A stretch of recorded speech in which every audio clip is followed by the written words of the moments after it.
Hey everybody, welcome to episode 11 of the Feb4 Sports Show. I'm your host, Tom Nicita, and there's plenty to dive into today after a really good rep round. Personally, I enjoyed every game, from the Lebanon game all the way to State of Origin on Sunday night. I enjoyed every part of it, so let's get straight into it. There were just three major talking points outside of the rep round that I thought I'd bring up just quickly in NRL news. Firstly, Cameron Ciraldo, the current Panthers assistant coach, obviously rejected the head coaching role at the Tigers, and I think that this just left the West Tigers looking like absolute twats.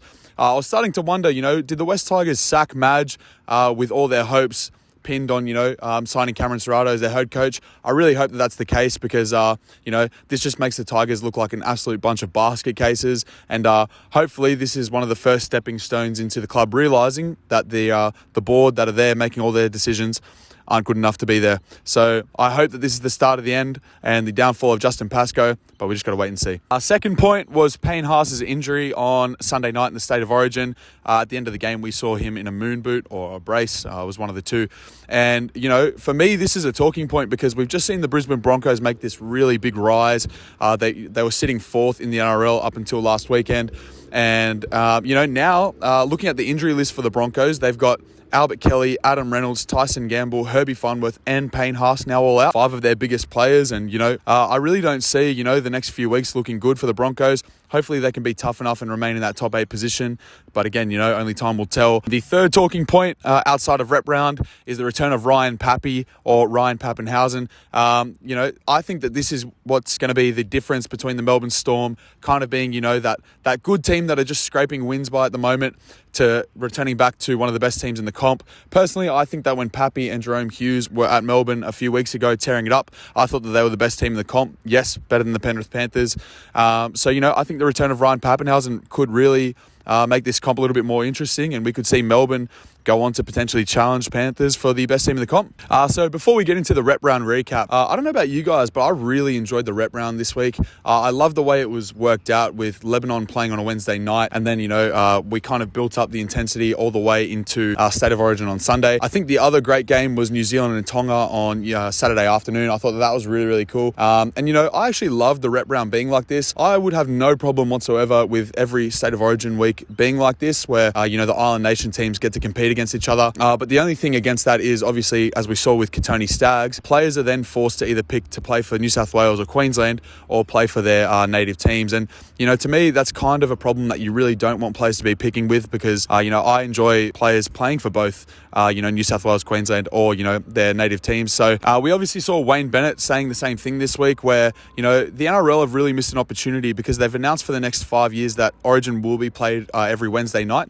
and it won't be returning to this Sunday format. And I think that's a little bit of a problem because, I think that this is really good for the Pacific nations. And to be honest, for them to not be given this chance consistently, I think will hurt them. But again, we've just got to wait and see. I do like, though, that players can now play for Tonga and Samoa and still play for, their state and State of Origin. All right, so the biggest takeaways from rep round for me, before I get into each individual game, I think the biggest takeaway, and it was really obvious to see. So before I get into each individual game, I think that one of the biggest talking points, and it was really clear to see, was that every team that lost either had inexperienced NRL halves or had halves that were playing who aren't actually halves in the NRL. Tonga with Kotoni Staggs playing 5'8" and Amone playing halfback. And yes, although he is a really, really talented player for the Dragons, he's only a few games into his NRL career. And we saw that with every team that lost. They had inexperienced halves. And I think that that's one of the biggest things that hurt Island Nation teams when they do go forward and, when they're trying to compete with Australia and New Zealand, the bigger international teams. And, I think that working forward and going forward, I think that the NRL need to put a focus on trying to develop these young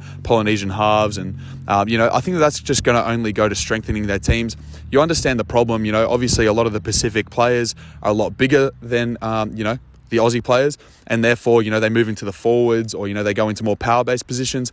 But I think for the NRL going forward, they definitely need to put, some development into the young Polynesian halves. So rather than get into a massive spiel and massive breakdown about each game, I'm just going to tell you my few talking points from each game. And, you guys can let us know whether you agree or disagree. These are just some things that either stood out to me or some questions that I had, after the game. So from the New Zealand and Tonga game, to me, one of the things that stood out, I was quickly asking myself, do New Zealand have the best spine in the international exceptional game. You got Joey Manu in fullback, Jerome Hughes, Dylan Brown in the halves, and then Brandon Smith in hooker.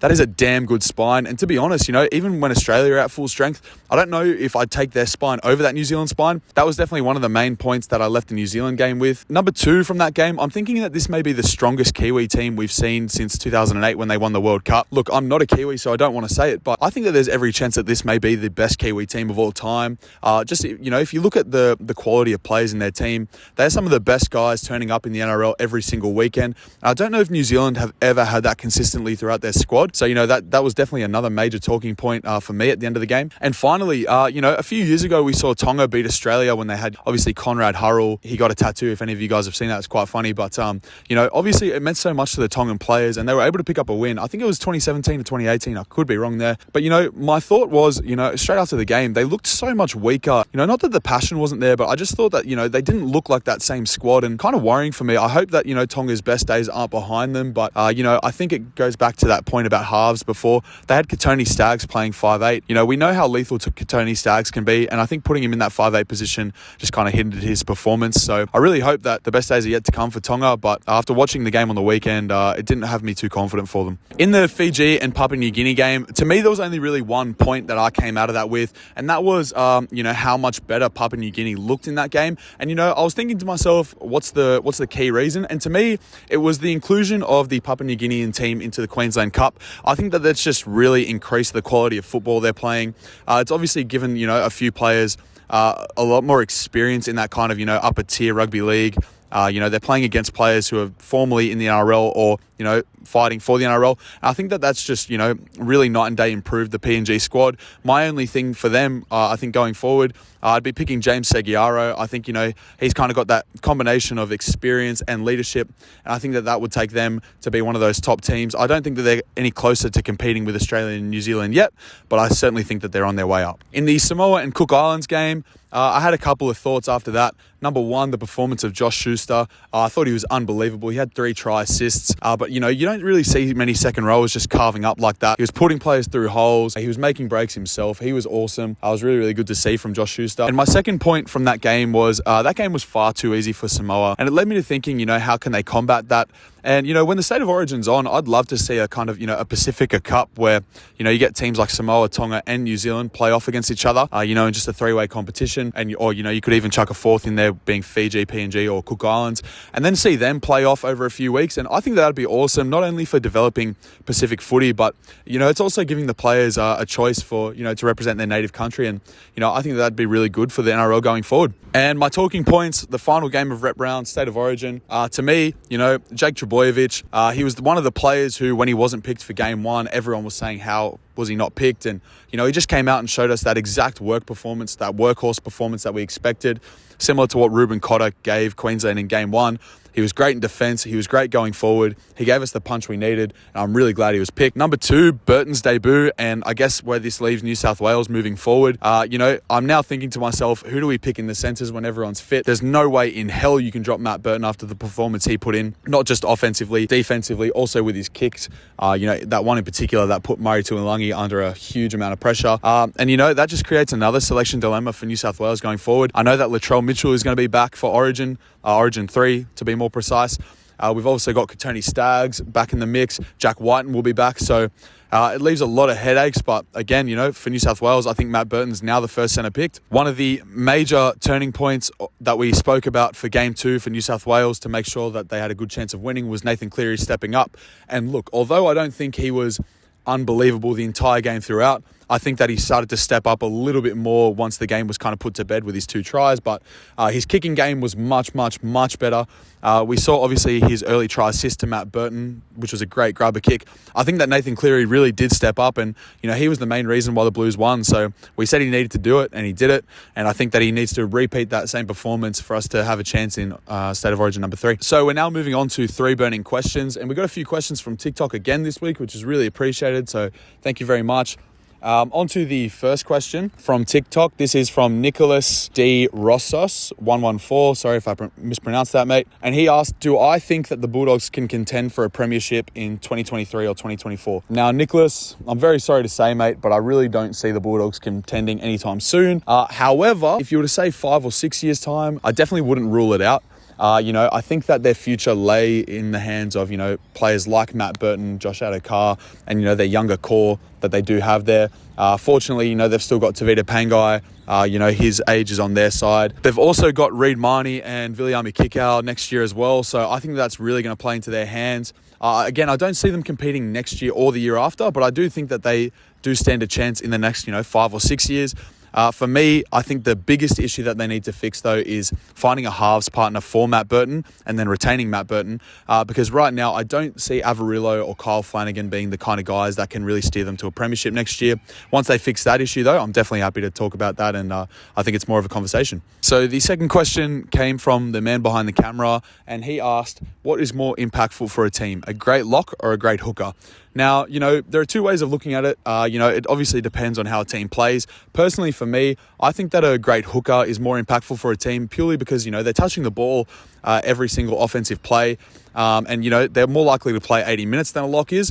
So personally, I would say a great hooker. However, if you were to, play a forward dominant game and use your lock as a second 5'8", like a lot of great teams do, Penrith being one, with Isaiah Yeo, I think that you can also see lockers be just as impactful, if not more than a hooker. But if I had to choose my personal preference after, supporting Melbourne Storm, seeing Cameron Smith and Harry Grant and how dominant they are in our game, I would say that a great hooker is more impactful for a team. And the final question came from TikTok again, and that came from Roosters fans. And thanks, Roosters fans. And they asked, should Joseph Suaalii be moved into left centre to get him more ball and help out the Roosters' attack? Now, again, personally, you may disagree, but I actually don't think that Joseph Suaalii should be moved from the wing into left centre. I know that they have a shortage in the centres at the moment. Obviously, they have Manu on one centre, who is arguably the best centre in the NRL. But I think that leaving Joseph Suaalii on the wing would help him. I actually think that wingers get a little bit more space. Obviously, they get the kick return. They get a little bit more space out wide when the centres draw in their defenders. And not only that, but Suaalii's so good under the high ball. I think that you're kind of taking that away from him when you're putting him into the centres. I also think he's a really good finisher. And, not only that, but, he's only 18, 19. So I don't really see any urgent need to push him into the centres. I think he will end up at fullback when James Tedesco's finished. So, for me personally, I'd be leaving Suaalii on the wing for another year or two before I'd worry about moving him into the centres. So it's been a hot minute between our multi to the road to 10K. I just had a bit of a cold slump. When it rains, it pours, and, it was absolutely pouring for me. A little bit out of form, as they say, but I feel like I'm back at the moment. I picked up a good win at the UFC a few weeks ago. But, I went local, I went hunting. I wanted to find a man who was a punter. He'd sell his cat to make a bet. That kind of bloke, that kind of degenerate gambler. And I think I found one. He's a good mate of mine. I don't want to reveal his identity, but he wanted to be known as the El Masturbator. So the El Masturbator put a bet together for me. And basically, it's just 3 legs. Altogether, it's going to come out to be $2.73. So the rules. We put $10 on it and we compound our wins, 10 wins in a row. We, make 10 grand, and I'll see you in 10 weeks. Here are the bets. So 3 bets. We have Melbourne versus Manly on Thursday night. Melbourne head-to-head. Great win there. Carlton to beat St Kilda in the AFL. I think that's on Saturday. And Israel Adesanya to beat Jared Cannonier at UFC on Sunday. All those bets in total come out to be $2.73. So we put $10 on that and we pull out $27.30. And in 10 weeks' time, we'd have 10K. Thanks for tuning in. I appreciate it. All the best. God bless, and we'll see you soon.